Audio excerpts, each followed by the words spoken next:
Assalamu alaikum, greetings of peace. I'm excited to bring you another exciting episode of the Deen Show with another exciting guest. Now, Islamophobes have no compunction, hiding under the pretense of free speech, which is actually hate speech, while going on a bigoted, hate-fueled witch hunt against Muslims and Islam.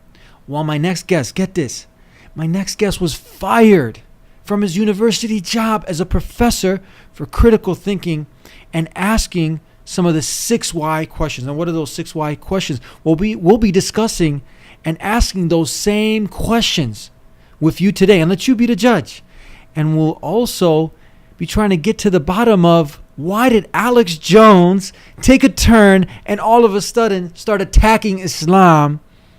All this and more with my next guest, Dr. Kevin, when we come back. Assalamu alaikum.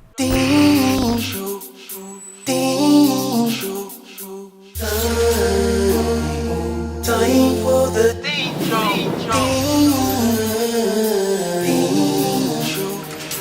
People, are you ready for the Deen Show?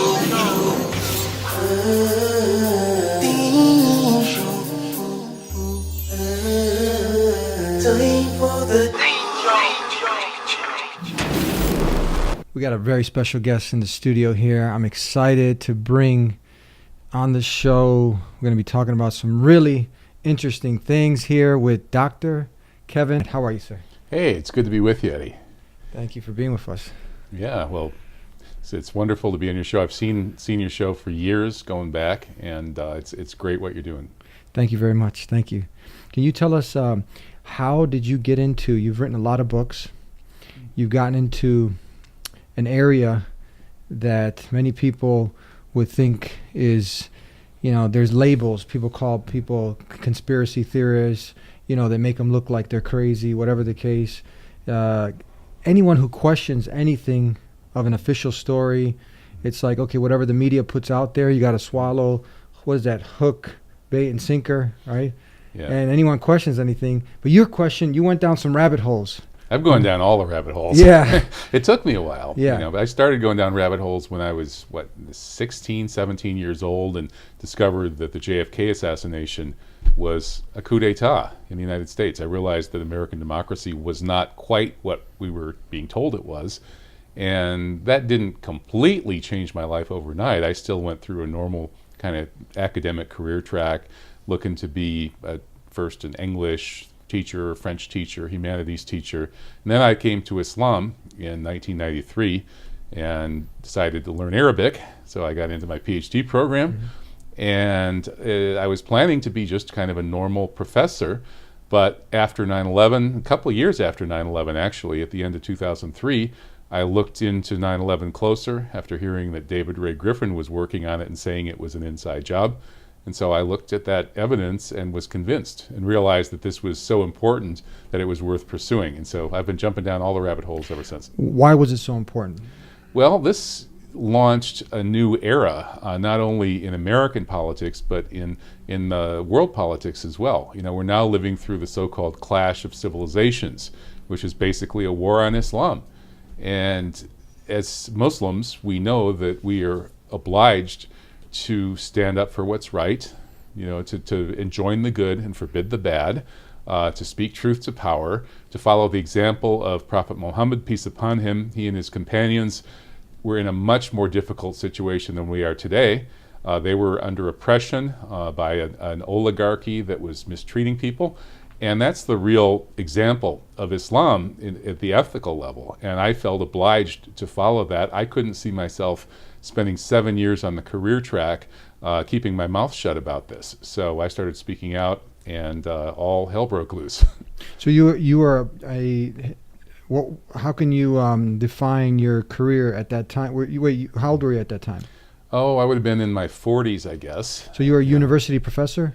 No, I just finished my PhD in 2004, actually. So it was just as I was finishing the PhD that I discovered this 9/11 evidence. Yeah. And it was bad timing, because normally you have to spend about 7 years pursuing tenure before you feel like you have any job security.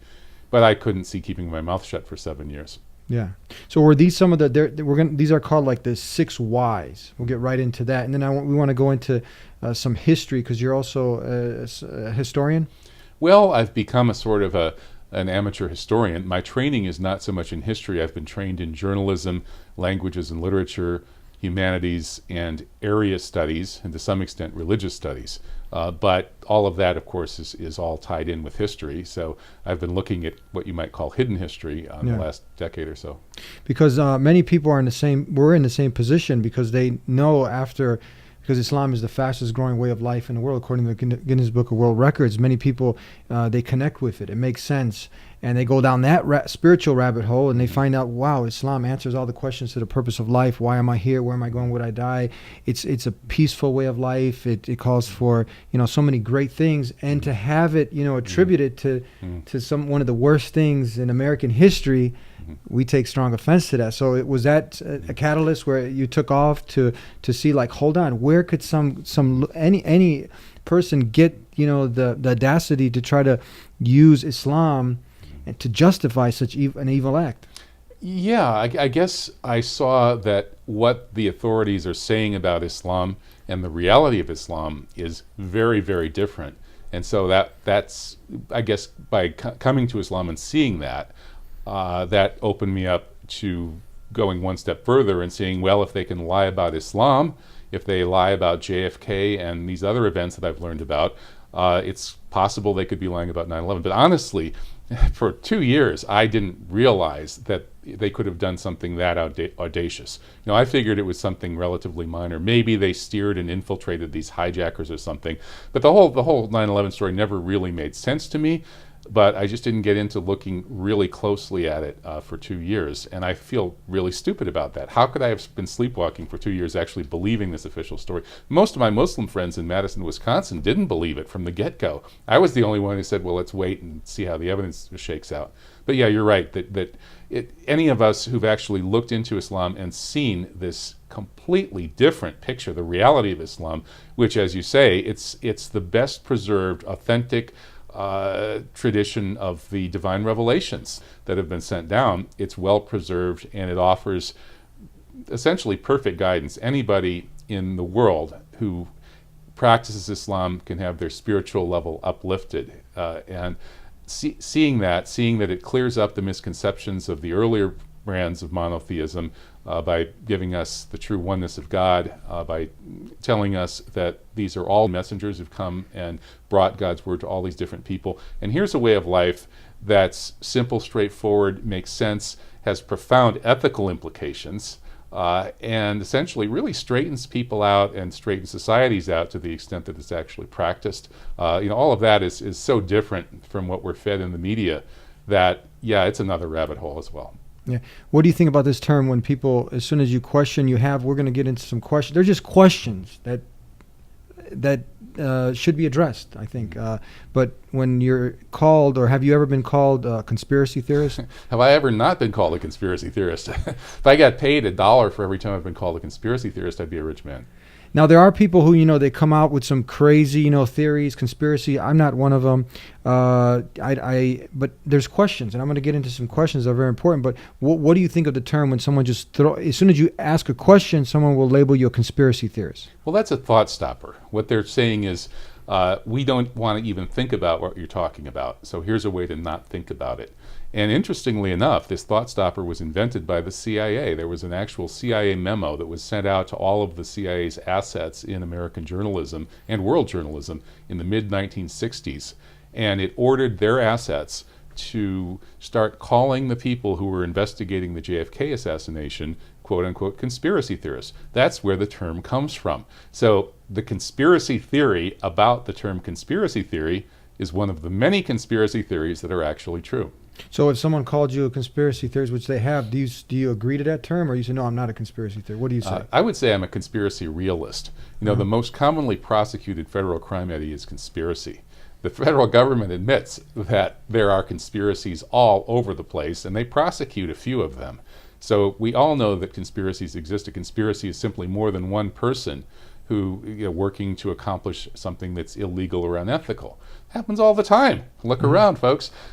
So the term conspiracy theorist really makes no sense at all. It was used with the JFK assassination to question those who denied that one guy, Lee Harvey Oswald, did it. It was more than one guy.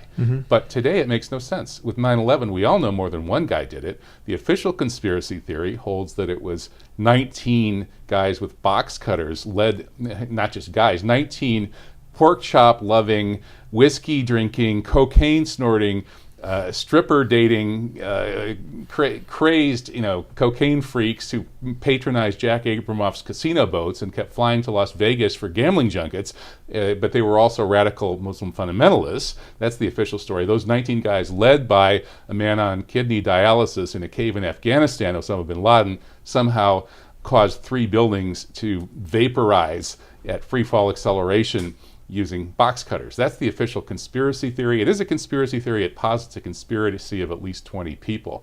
And that conspiracy theory is one of the craziest conspiracy theories that's ever been promulgated.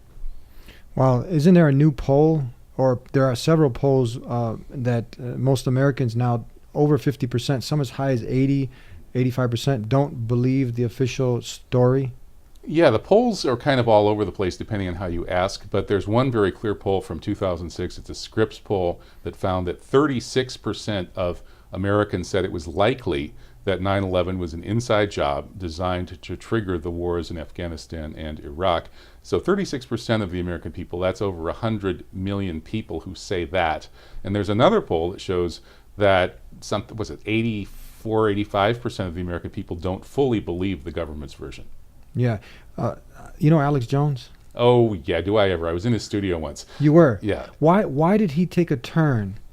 I wasn't a big fan of always watching him, but sometimes someone would send me something and I'd take a look, and he'd bring up some interesting points. But recently, he started really going after Islam. Yeah. Why did he do that?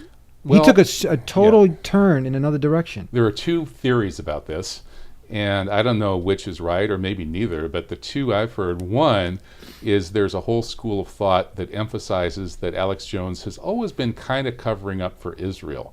Now, let's face it, Eddie, I know this is very controversial and people are going to throw rotten fruit at us when we say this, but making Islam the great new civilizational enemy to replace communism really did benefit the state of Israel tremendously, because it united the whole West against the people who were the biggest problem for Israel, and it led to wars against the very countries that were giving Israel a hard time. So Alex was talking about 9/11 not being what we were told, but he has always steered the conversation away from discussing that aspect of the case. So there's some folks that think there's something funny going on there, and they point out that he has a lawyer who is the same lawyer as people in the Bronfman crime family, which is the Jewish Zionist crime family that dominates Canada. So that's one theory, and I don't know if that's true or not. Another, and I think possibly more plausible reason that Alex Jones would have gone down this crazy path of extreme Islamophobia, even though he knows 9/11 was an inside job, is that he makes more money that way. Because remember, he's looking for the biggest possible audience. He's selling snake oil, and he doesn't really want a smart, sophisticated audience. He wants a pretty dumb, gullible audience. So what's the best way to get a bunch of dumb, gullible people who don't really believe what they hear in the mainstream media to watch your show? Well, bash Islam, because there are a lot of people who are not, that maybe they don't have the time, maybe they don't have the intellect, maybe they don't have whatever to really look into things, and they like to look at the screen and they like to get all excited, and they don't quite believe the mainstream media. Those people are a wide open audience, and somebody like Alex can build a huge audience of this bottom feeders, basically. Add them to the more sophisticated people who've been watching him, especially since back when he was doing reasonably good stuff, when he had Kurt Nimmo working with him. So anyway, he's gotten much, much worse. He's focusing on a much lower level audience, and it's really unfortunate because his operation has done some good stuff over the years, or it used to anyway. So you've been on his show? Oh, yeah. Yeah? Yeah. So you had have you tried to reach out to him ever since he went on this Islamophobia bashing? Have you tried to reach out? I tried a few times. Actually, Yeah. I tried many times. And there's actually a guy here in Chicago who kind of knows Alex, or was communicating with Alex a bit. And I tried to go through him. And then I tried to be, when he ignored me, then I started being a little more critical. And in the last couple of years, he's gotten so bad that I've given up trying to be nice to him, and I basically, call it the way I see it. Yeah. We're going to go ahead and take a break, and we'll be right back with more here with Dr. Kevin Barrett. Back here on the Deen Show, Dr. Kevin, thank you again for being with us. So we were talking about Alex Jones and how he kind of took off and, joined the hate parade of instigating all this hate against Islam and Muslims. You're a Muslim yourself, and you know what it stands for, and it's totally the antithesis of, what people are saying out there. And if somebody would be sincerely and genuinely looking into it, they would come to the same conclusion that we have. But many people, they just join that hate parade. It's like easier. And Alex, I'm really sad that he joined that, and he's instigating a lot of misinformation. And you've reached out to him, you've tried, because I think that would be genuine on his part to bring a Muslim like yourself, bring someone. We made a program, me and a friend of mine, Dr. Sabil, and we actually invited him to invite the Muslims on. Come if you have some questions and some doubts about something, some misinformation. Come, bring us on. But we also hit a dead end. Yeah, it's too bad. He's a Christian, or he identifies as a Christian, and his audience is mostly Christian. And 9/11 was largely designed to cause strife between Christians and Muslims, and to make both groups look bad, and to try to make the atheists look good. Suddenly we had all of these best-selling books of the new atheists because of 9/11. And really, Christians and Muslims should be working together, and really the good Christians and Muslims are working together now. But it's really sad when somebody with that huge audience of mostly Christians who don't really believe the official story of everything gets misled by Alex Jones. And there are some good conservative Christians who are reaching out to Islam and who are telling the truth about Islam. People like Mark Siljander. Have you ever had him on your show? No. I would highly recommend that. He's a former congressman, a very conservative Christian, former Islamophobe. Okay, he was I met him once, I believe. Yeah, he's a great guy. Yeah. And he's a conservative Christian with an accurate view of Islam. Such people do exist. He goes into the Semitic languages and defines really what the word Allah, how it's there, Muslim. Is that the same? Yeah, same guy. And basically what he found out is that the Quran is closer to real Christianity than most Christians' understanding of Christianity. Yeah. Why is that? Well, it's because if you actually study the languages, you find out that the original Aramaic that Jesus spoke contains words that are cognates of the same terms that we find in Quran. So the Quranic message and Jesus' message, as best as it can be reconstructed through these Greek texts, which were translations from Aramaic, they're ultimately very similar. And Siljander recognized that. That's so important. And that actually vouches for the authenticity of both revelations. Yeah. Didn't this also happen back in Rome, and you discussed this, Nero? Didn't he try to set up, and he did set up the Christians, and they were persecuted because there was an attack that he did. Can you elaborate on it? It was one of those... false flag. It was one of history's first big false flags. Nero burned Rome and blamed the Christians. And we've had a couple of other of these big false flags aimed at religious groups too. The other really big one that stands out is the gunpowder plot of 1604, I think it was. Guy Fawkes was a Catholic agitator who was set up as the patsy with a bunch of gunpowder and wet gunpowder in barrels, and he was placed beneath Parliament, and they arrested him and claimed that he was going to blow up the Parliament, kill all the top government people in England. And this message against Catholics went out to all the churches in the Church of England. And it was a lot like 9/11, except that instead of TV screens, this was preachers in churches screaming about the evil Catholic plot to blow up our government. And so this was the gunpowder plot was the false flag that launched the British Empire by whipping up hatred against Catholics and causing England to go to war basically permanently with Catholics, Spain and Portugal, steal all of their colonies ultimately, and the British Empire was the result. Now, what you're mentioning, the Nero, what I brought up, and then the gunpowder plot, we'll bring up some more. Are these established facts now? This is where historians or people have uncovered this. Anything, I'm going to be very skeptical, because I'm sure there are some things that are very controversial, debatable. But when we talk about these, are these without a shadow of a doubt things like, let's bring up one, Northwoods? Okay, yeah. Well, Things that we can bring up. It's crystal clear. There's no arguing over it. Nero burning Rome and blaming the Christians, I think that's pretty much majority opinion. That's majority opinion. Yeah. Okay. Gunpowder plot being a false flag. Yeah, not so much, because that's the official myth of the British Empire, the official version, that the evil Catholic guy did it and was trying to blow up Parliament. So that hasn't fully been accepted but I think that more and more historians have seen that was a false flag. What's something where 90% where it's, how about Northwoods? Northwoods is pretty much a sure, we have the documents. Yeah. And the only reason we have these documents, which proved that the top level of the United States government and military were planning to basically attack America. Yeah, tell us, for people who don't know what Northwoods and the plot behind that. Right. Well, this was in 1962. And the hardliners in the U.S. military were looking for an excuse to go to war with Cuba. Yeah. So the Joint Chiefs of Staff, America's highest military commanders, led by a man named General Lyman Lemnitzer, drafted a plan that would have involved sinking American ships and thus killing American sailors on the high seas. It would have involved bombing American cities and killing innocent American civilians. And it would have involved a fake airliner shoot-down blamed on Fidel Castro. And all of this would have led to a U.S. invasion of Cuba. But President Kennedy and his advisor Robert McNamara apparently said no to it. So we know that existed because we have the official document. Somebody saved McNamara's copy, apparently. It was discovered by an Australian researcher in the 1990s after it was released under the JFK Official Records Act. And then it became very well known, interestingly, right about the time of 9/11. What about Gulf of Tonkin? Again, that's another, one thing everybody agrees on with the Gulf of Tonkin was that what really happened and what was reported were completely different. That was the supposed North Vietnamese attack on an American ship that launched the big American escalation in Vietnam.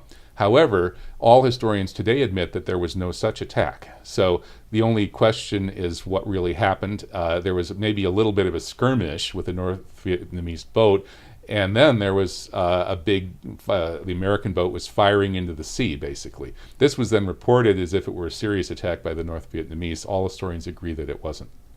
Are there any other incidences that we're getting one story? It's like if you have someone now that you want to trust, but the person is coming out, through their actions untrustworthy. So you find out they lied to you once. Mm-hmm. It's again they lied to you. Do you just blindly accept everything he's telling, or you're going to be really skeptical? You follow me? You're not going to conjure up. Okay, I'm not conjuring up some theories here, but I'm just asking questions. So another one, I think Pearl Harbor.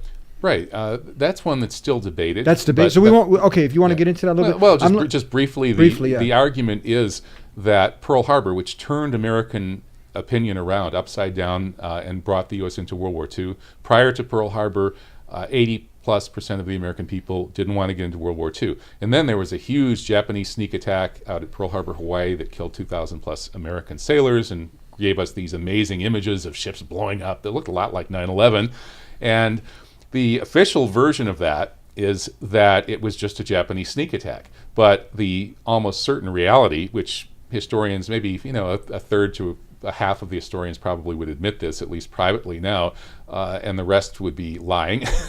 This was orchestrated. There was an 8-point plan in the Roosevelt administration to force the Japanese to strike the first blow, and Robert Stinnett, in his book Day of Deceit, has shown quite conclusively, in my opinion, that the Americans knew exactly when and where the Japanese were coming, intentionally sent their aircraft carriers out to sea, because we needed those, they were militarily important, and left a bunch of mothballed battleships in the harbor with men on them as a target to be destroyed. So essentially the American side sacrificed 2,000 sailors to rouse American public opinion into this state of fury that would allow entrance into World War II. Here's one for you. I think this is undebatable. It's proven. How about the invasion of Iraq based on a lie, and it's proven now. Nobody's going to debate this, right? That there was weapons of mass destruction. What about that one? Even President Trump got a lot of mileage with that one, bashing George W. Bush and knocking him out of the presidential race. Everybody admits that there was no significant WMD. Now, there may have been some old mothball WMD that they've actually lied about and covered up, but that's a whole different kettle of fish here. And another one, the first Iraq War, the Gulf War, first Gulf War, was sold to Congress thanks to this bizarre lie in which a public relations firm called Hill and Knowlton, which is close to the Bush family, produced the Kuwaiti ambassador's daughter, and she posed as a nurse, Nurse Nusayra, from a Kuwaiti hospital. She went on television and in front of Congress and told us that the evil Iraqi soldiers had been grabbing poor innocent Kuwaiti babies from their incubators in the hospital where she worked and bashing their brains out on the floor. That was the story that enraged American public opinion and sold that war to Congress. And of course, it wasn't really a Kuwaiti nurse, it was the ambassador's daughter. People started saying, wait a minute, isn't that the ambassador's daughter? And so it was exposed fairly quickly, and yet no, but they didn't tell everybody that. We see a lot of fake things around us. You have, fake food. Okay, you have a lot of this thing I talk about a lot now. Nutrition, because you have a lot of fake food. You have a lot of fake stories. People making up, conjuring things. Botox, fake this, fake that. And then why is this hard to believe that these? Because there's also reports that came out not too long ago of the Pentagon paying over $500 million to a PR firm to create fake terrorist videos. Right, I saw that. That was one of these dozens and dozens and dozens of false flag stories that we report on over at False Flag Weekly News. And that's also well documented. That's not one that anybody's arguing didn't happen. So the idea that terrorism is being used clandestinely, and even the spectacle of terrorism, when maybe there isn't even real terrorism in some cases, is being used to manipulate public opinion, it really should be a no-brainer. But because we're just pummeled incessantly with the mainstream version of things, people have been brainwashed into being afraid to even go there. I mean, I have to admit, in every bag of apples, you got some rotten ones. You do have some lunatics that might attribute themselves to being Muslim, But anyone who's sincerely practicing Islam and sees what it stands for, these are the things that really agitate and aggravate you when you know really what Islam is about, and then you have to keep defending it against these things that potentially don't have even if all the Muslims were drinking alcohol, for instance, or eating pork, or being unjust. Islam calls to be just. Islam calls to stay away from evil. So you can't blame Islam, is right? As that good example, you probably know, if the drunk driver crashes the Mercedes-Benz, you can't blame the manufacturer, right, for the drunk driver. Right. But now we're going above and beyond, and we're saying, hold on, many truth seekers out there who are going down these rabbit holes are saying, hold on, there's even more here, right? When you start to uncover the history, and we see that in previous times certain things have been uncovered, then this thing, $500 million on a PR firm, fake videos, terrorists. I mean, to do what? What's that all about? Well, it's even worse than that, Eddie. I mean, that was one example, but isn't it bizarre that the public relations agency that handles ISIS videos is run by Rita Katz, the Israeli intelligence agent? It's called Site Intelligence Group, SITE, and it's a Mossad spinoff. So it's basically an Israeli operation, and yet we're told that essentially every ISIS video that is released goes through Site Intelligence Group. Now, many of these have been proven fake, over and over and over. In fact, recently we discovered that one of the worst supposed Muslim terrorists in the whole world, a guy named Australia Witness, supposedly operated online, turned out to be none other than Joshua Goldberg. The suspect, that federal investigators stopped from carrying out a terror plot here in Kansas City. This was published in the Sydney Morning Herald, and they have been tracking this guy online, Joshua Goldberg.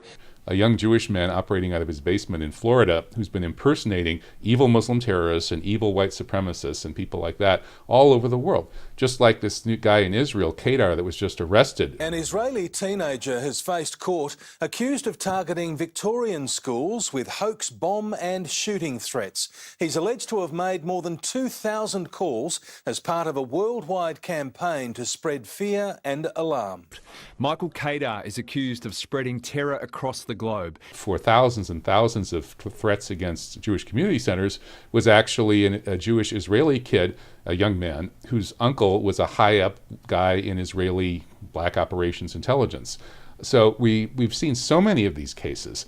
But one of the things that really aggravates me the most is that they blame this on radical Islam, on supposedly the more pious the Muslim, the more dangerous. Yeah. And this is the exact opposite of the truth. Even if we accepted the official story of, let's say, 9/11, then these guys were not pious. The people that we're told were the 19 hijackers. There may have been some identity theft there, I don't know, but they were, their behavior was the least Islamic that you could ever imagine. And then that same pattern repeats itself over and over and over.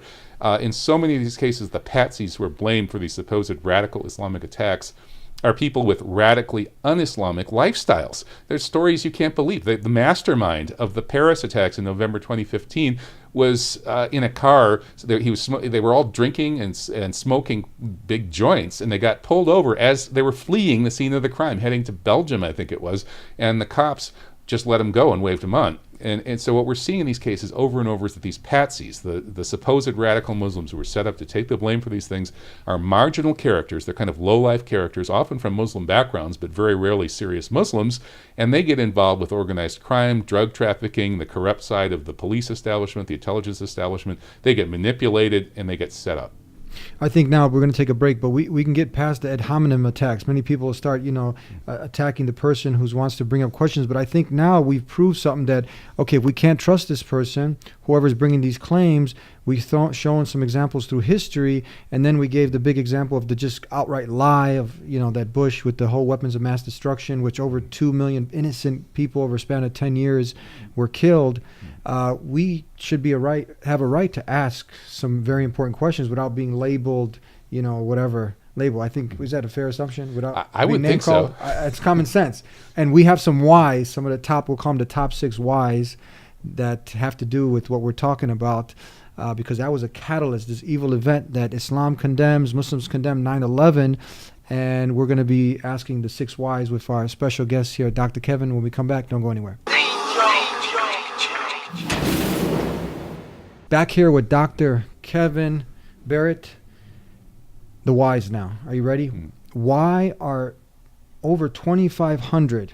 These are not just laymen. These are people who specialize in architecture, engineers, scientists, mathematicians, professionals. Why are they demanding? These are not just people hanging out in the basement and they're drinking, smoking weed, and they're like, "Hey, I don't believe this official story. What's going on? We want a new one." No, these are people, the scientists, professionals who deal with buildings and explosives or the sciences in this area. They are demanding a new investigation. Why is that? That's right. It's 2,500 architects and engineers, and then there are many more scientists on top of the 25. On top of the 2,500. So it's I actually see. more than that. Wow. And the reason that virtually everybody with any technical expertise who's looked at what happened in New York on September 11th, 2001 is a strong skeptic of the official version is that these what we were told happened cannot have happened unless the laws of physics were suspended.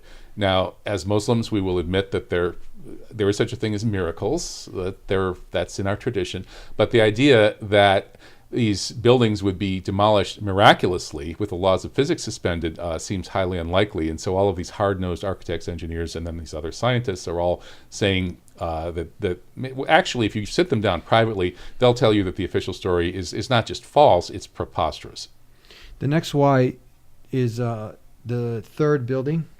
Why did it just fall at free fall speed? It was one of those that someone who looks at the tapes, did it even get hit? No, this was Building 7, which that was the highest security building in New York. It was the CIA's second biggest headquarters in the world, and it also had the SEC investigations of Enron, all sorts of really serious secret type stuff. And that was also the command center on the 23rd floor that was supposed to deal with any emergency in New York. So Building 7, this 47-story building, on the afternoon of 9/11, just boom, just committed suicide. That's the official story. Just disappeared in 6.5 seconds, straight into its own footprint, in an absolutely classic controlled demolition, maybe the most beautiful controlled demolition ever. The professionals in this area, like Danny Jawinko, the leading European demolition professional, was in awe at the job that these professionals had done on Building 7. When he first was shown this, he didn't know it would happen on 9/11. He said, "Wow, that's an amazing demolition. These professionals done a great job." And they said, "It was 9/11." He said, "Really? That happened on 9/11?" And remember, most people still haven't seen much of this. They banned footage of Building 7 coming down from the major American networks for many years, for I believe 7, 8 years, until they finally were allowed to show it in 2007, 2008, because this so-called collapse of a building never hit by any planes. It was far away from the towers. There were lots of buildings that barely sustained any damage, much closer to the towers than Building 7 was.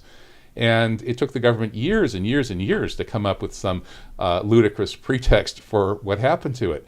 So Building 7 is in a lot of ways the Achilles heel of 9/11. There's really essentially nobody on Earth that's looked seriously at it that believes that official story. What if someone comes back and says, look, that's only 2,500 architects and engineers? Compare that to actually how many architects and engineers are out there that aren't. Yes, but why aren't people coming forward? Well, it's not great for your career to do that. I'm living proof. I was on a career track in the academy. I had the best offer out of my PhD program of anybody in the history of the program at the University of California, and I turned it down. Maybe stupidly, I don't know. But I my career got blown up for talking about this, and basically everybody knows. That's your free speech, huh? There you go. Yeah, the land of freedom. Somebody hates our freedoms. I don't think it's the Muslims. But so these architects and engineers don't go there. Most of them don't go there. The 2,500 are the people who are honest and courageous, and they don't care if it's going to bring them attacks and career damage. But the others all know if they look at it. The Architects and Engineers for 9/11 Truth has been going to the Architects Convention every year and trying to get them to pass a resolution calling for a real investigation of what happened to Building 7. And they're not having a whole lot of luck. I think they got like 7%, and the next year they got 20%. This year they went back to 7%. And the reasons for that were partly they weren't given enough time to make their case. But when they went and talked to people who were voting against it, nobody said that the government is right about Building 7. Nobody said that. They all say, oh, well, this is going to cause our association problems. This happened a long time ago. Let's just let sleeping dogs lie, and so on and so forth. So that's the reason that other professionals don't take it up. It has nothing to do with the truth about what happened. Anyone who looks seriously at it knows the truth, which is that it was a controlled demolition.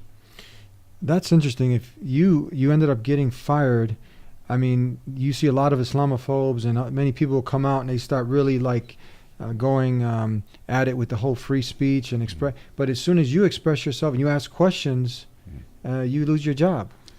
Yeah, that's right. That's a huge double standard. Well, there's hypocrisy. It is, and there's a contradiction really in the heart of this sort of Western glorification of freedom, which is that you have the freedom to stick with that ideology, and you can talk about freedom all you want, but if you start really using it to critique the dominant way that power wants you to see things, then you get in trouble. Like the Charlie Hebdo thing in France was a classic example. Remember that? Where they said these radical Islamic terrorists shot up this cartoon magazine, and that turned out to be another false flag. I have a book about that here. It's called We Are Not Charlie Hebdo, and features a lot of very prominent people, including Rabbi Michael Lerner, America's most famous politically active liberal Jew, is in the book, not necessarily agreeing with the false flag interpretation, but agreeing that there's a problem with this whole propaganda behind this event.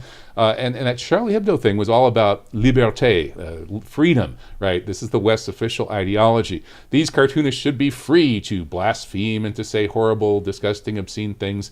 That's freedom. Well, as soon as you question what really happened there at Charlie Hebdo, and you should question it because there's video absolute proof that what they claim happened couldn't possibly have happened, then you discover the limits of this liberté or freedom that they're talking about. And it's a very sneaky Orwellian way of using words to mean the opposite of what they really mean. So unfreedom is really what these people are devoted to, but they want you to lock your mind down yourself. They don't want to have to threaten to throw you in prison. They would rather that you lock up your own brain. If they can train you to lock up your own brain, then they don't have to spend the money and the resources on coming and dragging you off and throwing you in a prison cell. Well, this is a rabbit hole that I hadn't gone down. I looked into, because I want to really be objective, really looking at things, from taking an analytic approach, scientific, seeing okay, not coming to try to prove, that, okay, this is, a setup or whatnot. But then you just can't help. For instance, there's some questions that many were asking, and I was repeating them because they were important with the San Bernardino. When the witnesses, and that was one that I kind of looked into because I wanted to do a show about it. Again, usually coming on and saying this has nothing to do with Islam. The guys, it's Ramadan. He's supposed to. What do you do when you break iftar? Like when we're about to eat. That's at like 4 in the morning. He's at a homosexual bar. He's drinking. He's doing everything like these 19 guys, strip clubs, this and that, and everything against Islam. But now the witnesses were saying that they saw multiple witnesses, 3 white men. You're certain that you saw 3 men? Yes. But the reason they believe that there are 3 individuals is because witnesses told police that they saw 3 men with what appeared to be long rifles leaving that scene, and they're now looking for a black SUV right now, Brooke. From what I understand, there was 3 shooters that went in. Tall white men. But over here, the official story is this a small young lady. That's San Bernardino, That's San Bernardino, right? Yeah. You know, you went obviously. That's what this book is about. So you got another book on that one too. This is the it's called Orlando False Flag. Can you tell me about the 3 white men? Did you hear the witnesses? Yeah. Multiple witnesses, three sets of witnesses all saw that the real shooters in San Bernardino that wasn't this couple that they blamed with that short little 5 foot tall 100-pound Muslim lady. It was 3 large white paramilitaries that did that shooting. Ms. Abdel-Magee, can you describe to me in as much detail as you can, what did the gunman look like? I couldn't see his face. He had a black hat on, and from my view, all I could see was just a black hat and black long-sleeve shirt, possibly gloves on. He had black cargo pants on, the kinds with the zippers on the sides and the big puffy pockets. He had a huge assault rifle, and he had extra ammo. He's coming ready for something, to reload. I don't know. He had like magazines. I couldn't see what else. I just saw 3 dressed exactly the same. You're certain that you saw 3 men? Yes. It looks like their skin color was white. They looked like they were athletic build, and they appeared to be tall. You're certain that you saw 3 men? Yes. It looks like their skin color was white. They looked like they were athletic build, and they appeared to be tall. Where I was at right here, we seen there was 3 white men in military fatigues taking off. What were they driving? It was a black Impala, like SUV, or You think that they might have been the shooters? Yeah. The way they were driving, yeah. And how many shots did you hear? Oh, a lot. It was a lot. It sounded like I said, it sounded like a gun range, just shots going off like crazy. It was a lot of shots. What's your first name? Juan. Juan, what's your last? Hernandez. All right, thank you so much, sir. And it just doesn't make sense for these 2 to be able to act like some kind of Bonnie and Clyde or something. It's just ridiculous. It doesn't add up.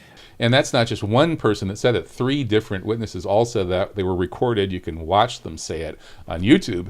And that the same sort of thing has happened elsewhere. For instance, the Paris November 2015 attacks, which I also have a book out on, and had the same situation where witnesses said that the people who shot up the Belle Equipe nightclub were actually large white paramilitaries. Maybe they were the same ones in San Bernardino, I don't know. But they didn't match the description of the Muslim patsies at all.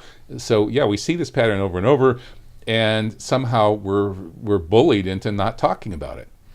Yeah, wow. Again, if this was done by someone who claimed to be Muslim, again, Islam condemns actions like this. This has nothing to do with Islam. But we're going a step further and saying that, hold on, the evidence is showing that this is not like the next question of the whys is why the architects and engineers are questioning why was there this this nanothermite found in the dust samples. So they're asking why. Why would there be this? What is nanothermite? Well, nanothermite is it's a mixture. It's a chemical compound with aluminum that it reacts, turns steel into iron, melts it, and so it reacts at very high temperatures. And it could be used to create something that would slice through the steel columns to bring a building down. Because if you want a tall building to come down in any way other than sort of toppling slowly sideways, which would be what would normally happen if you had an earthquake or whatever, a fire or something. Of course, fire can't knock down tall buildings, but if it could, in any case, nanothermite can slice columns, and so it could be used in sort of cutter charges that would slice columns. And the interesting thing is that the dust samples on 9/11 show not only this remains of nanothermite chips, but also iron-rich microspheres, which would be what happens when the iron gets kind of blown up by these cutter charges. The steel gets blown into iron, and it's sprayed out as a sort of an aerosol spray, and the little tiny bits of molten iron coalesce as spheres. As they go through the air, that turns them into spheres. So tons of that. I mean, a huge, actually a very puzzlingly large component of the World Trade Center dust that was tested by Niels Harrit, a chemistry professor at University of Copenhagen, and Stephen Jones, the physics professor from Brigham Young, and many others showed a lot of that stuff in the dust. So it's actually, Eddie, the real mystery is, assuming these samples are authentic, and there's no strong reason to believe that they aren't, the question would be, how can there be that much, especially of the iron-rich microspheres? It's as if a tremendous amount of energy was unleashed to melt and sort of explode, both melt and explode simultaneously. Very high, a shockingly large amount of the steel in the World Trade Center structure, almost more than you would expect if it was just cutter charges. So even Niels Harrit is a little bit puzzled why it's all there, but there's no way to interpret it innocently. So there are really only two possibilities. Either somebody has salted those dust samples, which is very unlikely. The government has dust samples, so if this weren't true, they could just bring out their samples and prove it was not true, but they haven't.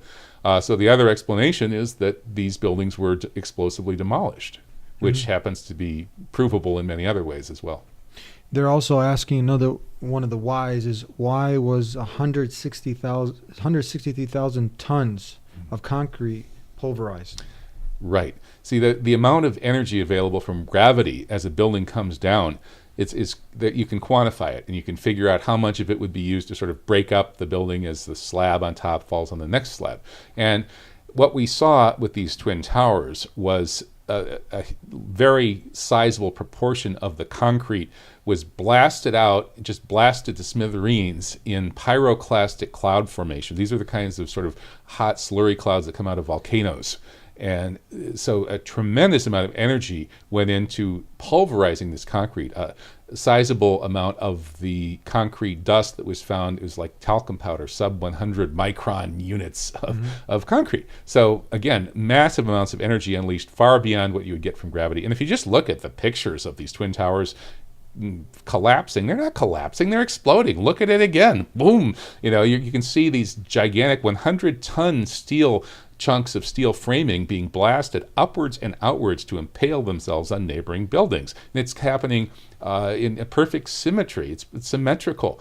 This couldn't possibly happen from any form of natural collapse. The only way a building could possibly naturally collapse would be asymmetrically and progressively or slowly, bit by bit. But this was it's just gone straight down, perfect symmetry, obvious demolition. Next one, and we're almost at the end of the 6, was why were there witnesses reporting that they saw explosions? They saw and heard explosions. The third explosion, the whole lobby collapsed on us. What was it like? Horrible. It's like hell. You don't want to know. The whole building just collapsed on us. Was that a secondary explosion? Yes, it was. That was the Yeah, definitely secondary explosion. We watched the first explosion. He started running, floor by floor, it started popping out. It was if they had detonated. Yeah, if they were planned to take down a building. Boom, boom, boom, boom, boom, boom, boom. Just like the last man out. Did you ever meet the last man out? Yeah. William Rodriguez is actually a friend of mine. He came to Islam in Malaysia. Wow, and he ended up accepting Islam. Yeah, he accepted Islam. Mashallah. Willie Rodriguez, the great hero of 9/11. He was presented in the mainstream media as the biggest hero of 9/11, who rescued all sorts of people. The guy with the only key. He was a janitor in the North Tower, and he had a key. The other couple of people with keys fled. He was the last guy with a key. He led the firemen up there, and they got people out. And he was the last guy out of the North Tower before it came down. He dived under a fire truck, and then they had to dig all the rubble away to pull him out from the fire truck. They got him out just a couple of minutes before the fire truck's tires popped from the heat. So he had a real brush with death, and that led him to accept Islam. But he joined the 9/11 Truth Movement years later, after the 9/11 Commission didn't want to hear what he had to say, and then sealed his testimony. But he testified that the first explosion happened in the sub-basements below the floor one, and he was on the first floor. And this happened before the plane hit. He felt the impact of the plane maybe 7-10 seconds later, but the first huge explosion happened from below, blasted up the floor. Many people were very seriously injured and killed in that explosion down below that happened before the plane hit. So that's one of the most important parts of his testimony. And he's a great guy. If you ever have a chance, get him on your show. You've had firemen, you had many officials who are questioning because they heard these explosions. Like they describe it as a controlled demolition. We're just asking questions. Can we ask questions? Well, this is America, right? I mean, actually, in a way, we're kind of examples of how America is supposed to work. There's supposed to be freedom above all, freedom of religion, right? I mean, the people that fled to this continent were fleeing religious persecution in large part. So the First Amendment that ensures freedom of religion, and freedom of speech, stuck in there in the First Amendment. I mean, that's really what this country is about. We're supposed to have the freedom to think on our own, to come to our own conclusions, to investigate everything. And if, for example, we come up with a slightly different religious view from the majority, as you and I have, we are supposed to have the full right to not only do that, and it should be celebrated, right? And we can talk about that. And likewise, when these contested political events happen, we're supposed to be free to hash that out. And obviously 9/11 has led to a huge rollback of freedom as well as Islamophobia. So it's really an attack on the First Amendment and an attack on the ideas of the founding fathers of the United States. So, Muslims today, as Muslims, we can be real American patriots as well as Muslim patriots by just standing up for the truth, standing up for the right thing, and walking in the footsteps of the prophets. Peace to all of them. The prophets have had tough situations. It's been hard for them to tell the truth. They've been persecuted for telling the truth, and yet they stuck by the truth. That's a lot of what prophecy is about. So we're the community with the best preserved revelation from the prophets through the last prophet. Man, we have to be standing up for the truth, Eddie. If we're not, who will? Absolutely. And if you ask questions and you get a legit answer, like for instance, the first question was, why are there 2,500 architects and engineers wanting a new official investigation? And then someone comes and says, okay, because these guys lost their job, they have nothing else to do, and they're the et cetera. You get, and then let's say it's something credible, or I'm just giving an example, or why did Building Trade Center come down? And then there's a scientific answer, something saying that, at the same time the planes hit, they were already getting ready to take it down. They were going to destroy. You know what I'm saying? Oh yeah. So it just simultaneously happened, and it's proven it did. It just coincidence, right?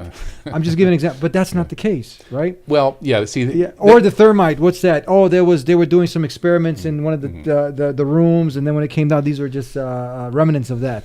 Right. So you see, but have you gotten for these whys? Have people gotten an answer for these? That's a great question. And I'm not really an expert in science. My father was an engineer. If he learned German, he would have been a PhD engineer.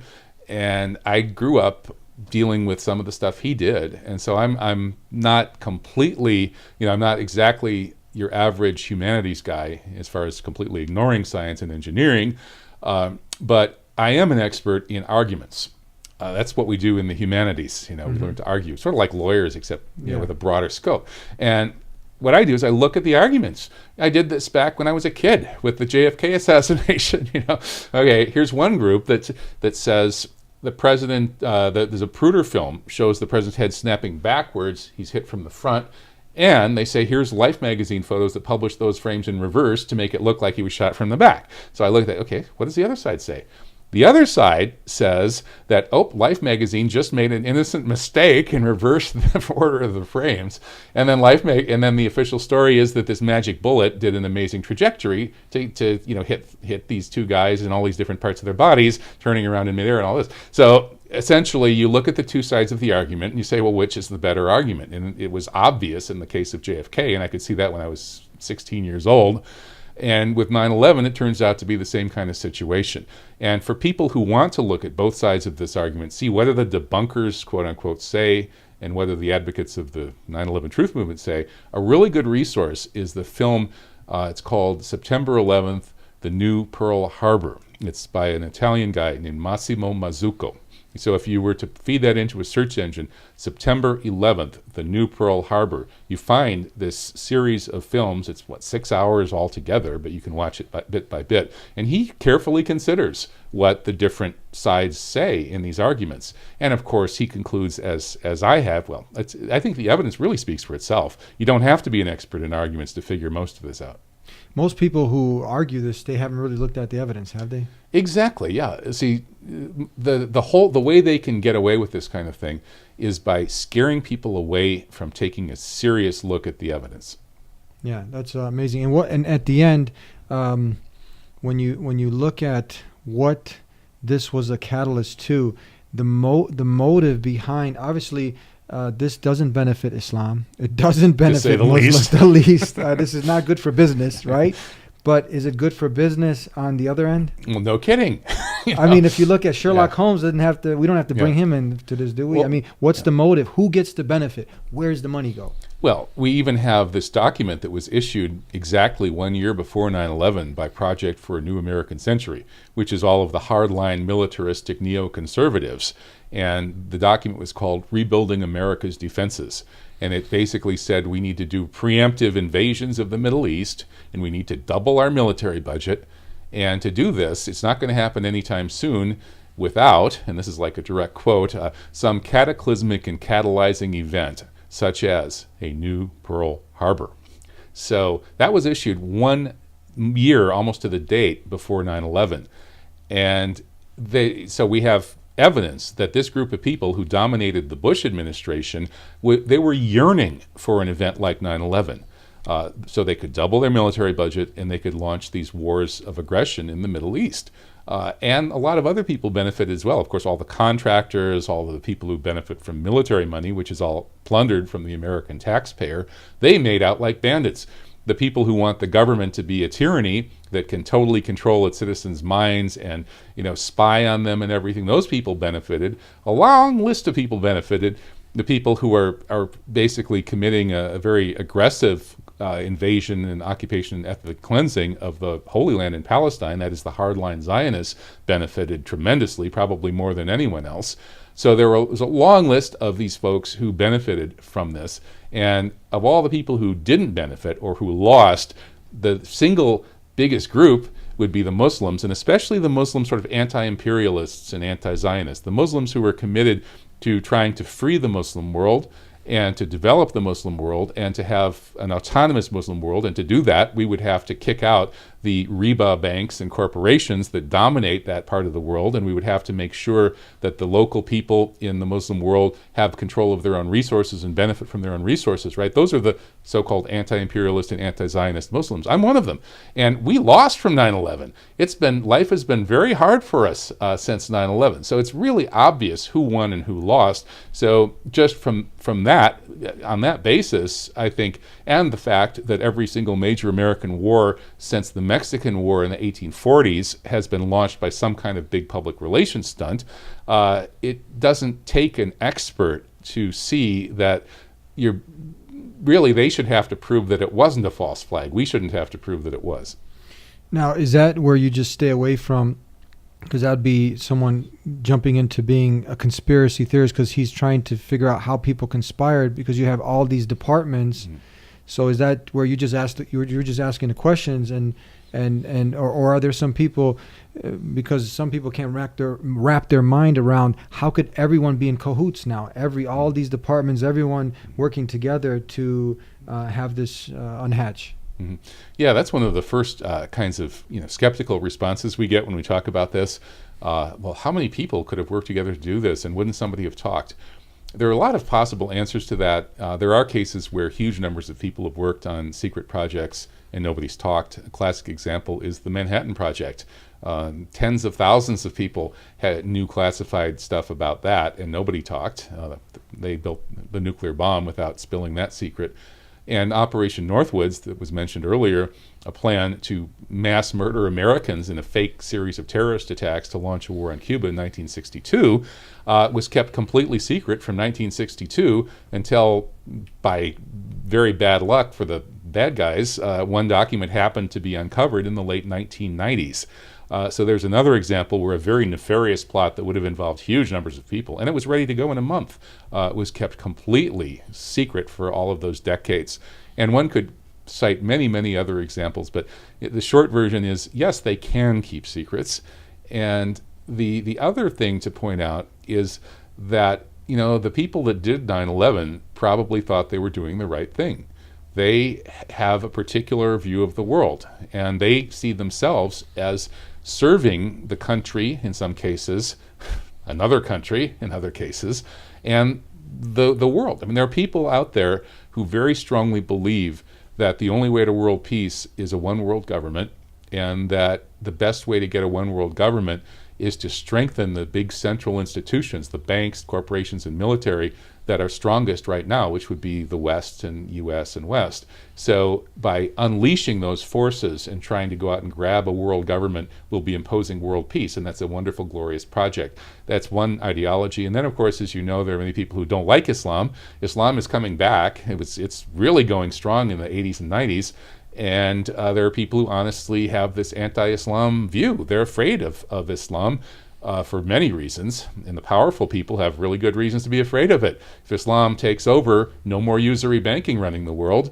The New World Order bankster syndicate will be out of business. So there are a lot of powerful folks who clearly have a good reason to actually think 9/11 would be a good thing. So of course those people would do it in secret. And John Cobb, the eminent theologian, wrote about this in the book I edited called 9/11 in the American Empire. I think he's the greatest American theologian today, and many people would agree with that. And he's in that book, 9/11 in the American Empire, saying it looks like an inside job, and saying that the people that did it probably thought it was the right thing to do, and here's their argument. A couple more questions. We're almost out of time. We'll have to curtail it in a few. Tell me about your experience that you had with some law enforcement, and when the meeting was over, they had a different respect for you after you kind of went over some things with was it some of the organization, FBI or whatnot? Can you talk about that? Oh yeah, I was wondering about which one you meant, because I've run into interesting conversations with like Homeland Security and INS and those people. Like I've been to Iran 4 times now in the last 3 years. And so I always wonder what my greeting will be like when I get back. But the one you're talking about was when I was flying home from New York. I'd done a talk at a 9/11 Truth anniversary event on the anniversary of September 9/11, or September 11th. So I was flying back home, and as I was dozing at the gate, I felt a tap on my shoulder and looked up, and there were 3 FBI agents flashing their badges. And said, "Mr. Barrett, would you come with us? We just have a few questions for you." Oh, what's this about? So they dragged me off to an interrogation room, and on the way, the guy says, "I've seen you on Fox News." Oh, okay. Sits me down and pulls out a notebook and says, "Is this your notebook?" And I said, "Yeah, that's my notebook. I think I left that on the plane flying into New York." He says, "Why is there Arabic in it?" And I said, "Well, I grabbed that notebook to write my speech on the plane, but I got into a good conversation with the guy next to me, and I forgot the notebook. It's my old Arabic notebook. I learned Arabic, years ago." He says, "Could you read me some of the Arabic?" So I had to read some Arabic to him, and it was actually lousy Arabic because it was my second year, and I was trying to write an essay, a second-year Arabic student writing an essay. Anyway, so long story short, this guy suddenly barks at me, "Are you a terrorist?" I said, "No, I'm trying to help you guys catch the real terrorists." And then they just relax, and what do you think happened on 9/11? They all get out their pens and notebooks. And so I gave them a similar, spiel that I've just given you. Yeah. They wrote it all down very seriously. Didn't look like they disagreed at all. And then when I left, the guys shook my hand in a very friendly way and wished me good luck getting my job back. So my take on that was that these New York-based FBI agents know pretty well that what I'm saying isn't some crazy un-American conspiracy theory. It's pretty much in line with the likely facts of the case. What's your goal at the end? What would you like to see happen? Well, in best of all possible worlds, by Allah, some high-level insider comes forward, or something happens that forces this issue, it forces the case open, and I think that process could really radically change things for the better.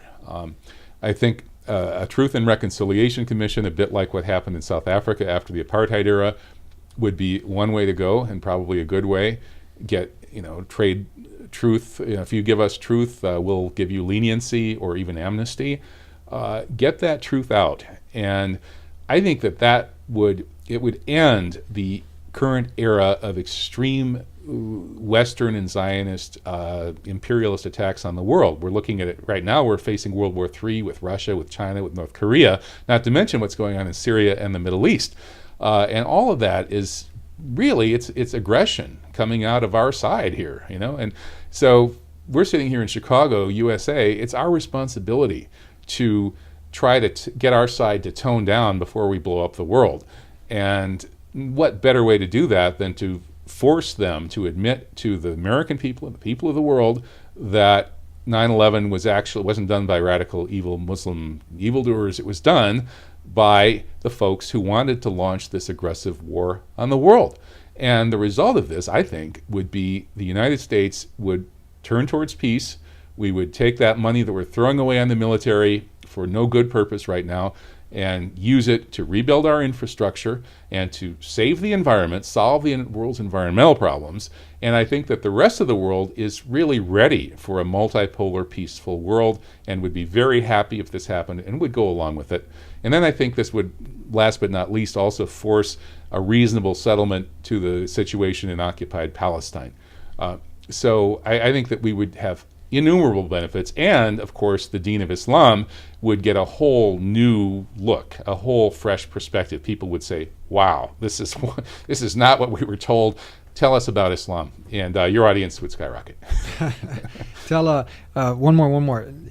Someone who's genuine, sincere, and they're looking to really find out what the purpose of life is, like you were, and they come to evaluate all the different religions, and they like, the concept in Islam of God, that you only worship the Creator, not the creation, the belief in Jesus as a mighty messenger, and doing good deeds, and preparing for the day of judgment by being the best neighbor you can be, by being the best human being you can be, and this pure monotheism that's there. But now there's this propaganda out there. The hate machine is fueled, I think, over $250,000 annual business bashing Islam, and someone's affected with this whole thing of radical Islam, radical Muslims. Islam is the enemy, and without going into a whole spiel of all of the the history we went into, how do you, in a short, and you don't get to spend much time with this person, how do you get them to drop a seat to think beyond what they've been programmed through the whole Hollywood movie that's been created for them, and they bite on it?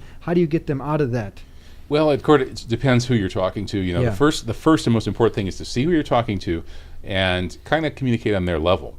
But right now, I'm stuck talking to a bunch of conspiracy theorists, quote unquote, because I've gone down these rabbit holes, and I'm writing interesting stuff. So people are reading my stuff and listening to my radio broadcasts, and so the people I talk to are people who are more or less aware of these kinds of political issues, but often, they don't know much about Islam, or their spiritual side is different. So for those people, I do try to emphasize the spiritual depth of Islam. Maybe it has something to do with the fact that in Islam, we have the first two most sort of tangible names of God that really have a meaning. You know, our Ar-Rahman, Ar-Rahim.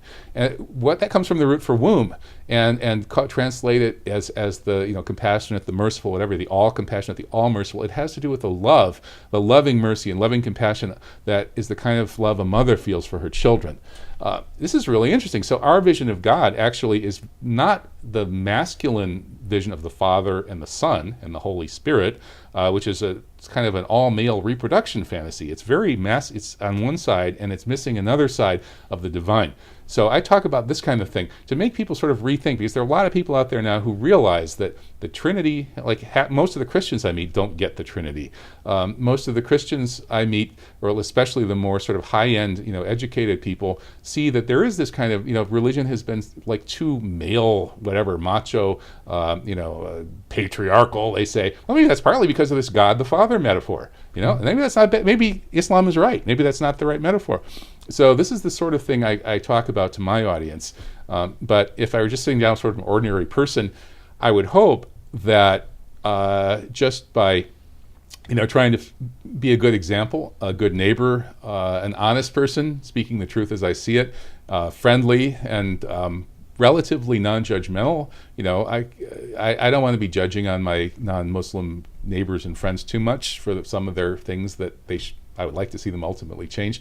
But just actually, you know, having friendly relations with non-Muslims and setting a good example. That's how Islam spread so fast across so much of the world, was by people being pious and decent and honorable and honest merchants. That's ultimately the bottom line thing we have to do, is to change ourselves. We can't change the world until we change ourselves. Yeah, that's the Islam that people don't get to hear about, they don't get to see or read about with all of the negative stereotypes, propaganda that's out there. How can people get a hold of you if they want to invite you to a university, to give a talk, to read some of your stuff? How can they get in contact with you? Well, they can find me through my website, which is truthjihad.com. Remember, the best jihad is a word of truth flung in the face of a tyrant.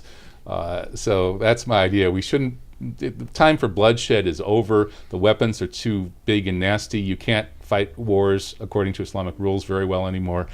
So we need to wage jihad of the tongue, speak the truth, speak truth to power. So that's the truth jihad concept. The website is truthjihad.com. That's where people can get in contact with you, all your reading material, and yeah, you can pretty much find everything through that. Thank you very much, Doctor. Thank you, Eddie. Thank you very much. Now remember this important point. If all the Muslims were drinking alcohol, doing drugs, going to nightclubs, fornicating, gambling, will that mean Islam allowed it? No, because Islam is clear on the issue. The same way, if a Muslim or a group of Muslims brings harm to an innocent human being or human beings, Islam condemns it. We condemn it. And Muslims, as you know by now, have become professional condemners. Evil acts like 9/11, which was a catalyst for the war on Islam, that doesn't have any justification in Islam, but has brought much havoc and harm to Muslims in Islam. We're the ones suffering the most from it. But now critical thinkers, scientists, architects, engineers are asking the 6 why questions, like what we discussed on the show, and more are coming out after investigating the issue. But why is there right to free speech, which is not a hate-filled, bigoted speech like what many of the Islamophobes use, that incites violence in many cases, but there are critical questions being asked. And people who ask them, like Dr. Kevin, are fired and can't get a job because they're being censored. Is that free speech? Hate-filled speech, which in many cases, like I said, incites violence, is okay, but critical questions like the 6 questions that we covered today, the why questions, you lose your job, is that right? Let's talk about it respectfully. Leave your thoughts in the comments below, and don't forget to subscribe. Much peace and love. Salams.